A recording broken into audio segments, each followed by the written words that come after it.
রাত ১টা, আলো ঝলমলে প্রাণবন্ত বনানীর পথের ধারে রাতের রমাদান ঈদ বাজার, যেখানে এক ছাতার নিচে নগরবাসীর জন্য পোশাক থেকে সুভেনিয়ার, হস্তশিল্প থেকে হাইব্রিড কার মিলছে সবই।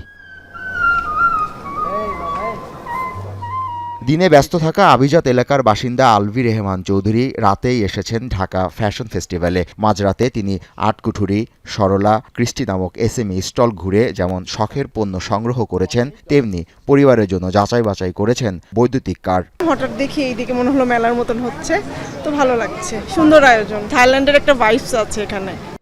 এই স্ট্রিট নাইট শপে পাওয়া যাচ্ছে বুটিক, অলংকার, ফুড, আসবাবপত্র, পোশাক, হোম ডেকোর, সিরামিক, কারুকাজের নানা বাহারি পণ্য। আর এতে এই এলাকার বাসিন্দারাও বেশ উচ্ছ্বসিত।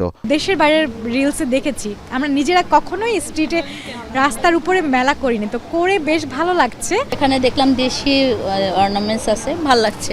আমার মনে হয়েছে যে আমাদের শহর অঞ্চলগুলোতে এটি একটি ট্রেন্ড হওয়া উচিত, যাতে করে আমাদের উদ্যোক্তারা একটা মার্কেট প্লেস পায়।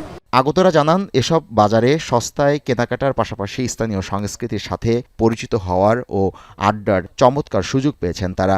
ডেকোরেশনটা খুব নাইস করেছে and like it's very bright and all. Main reason হচ্ছে যে আমাদের ব্র্যান্ডিং প্রমোশনটা আরো বেশি করার। এখন আসলে সবাই শুধু পোশাক আশাকের ভিতরে নেই, সবাই খুব শৌখিন।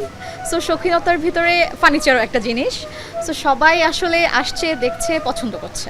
আয়োজকরা জানান, বুননে দেশের ঐতিহ্য তুলে ধরা আর ক্ষুদ্র উদ্যোক্তাদের অক্লান্ত শ্রমের নান্দনিক পণ্যের প্রসার ঘটাতে এমন ব্যতিক্রমী প্রয়াস।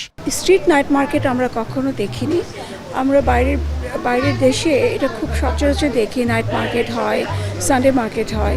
সো ওই কনসেপ্ট থেকে আমার মনে হয়েছে যে আমরা কিছু এরকম করতে পারি কিনা। এই স্ট্রিট নাইট মার্কেট শেষ হবে শনিবার, যা খোলা থাকবে সেহরি পর্যন্ত। জাবেদ আব্দুল্লাহ, এখন, ঢাকা। নায়াসিনামাইড ও স্যালিসাইলিক সমৃদ্ধ লিলি ফেস ওয়াশ, যা ফেসের ডেড স্কিন সেল দূর করে দেয় দ্বিগুণ ফাস্টার ব্রাইটেনিং।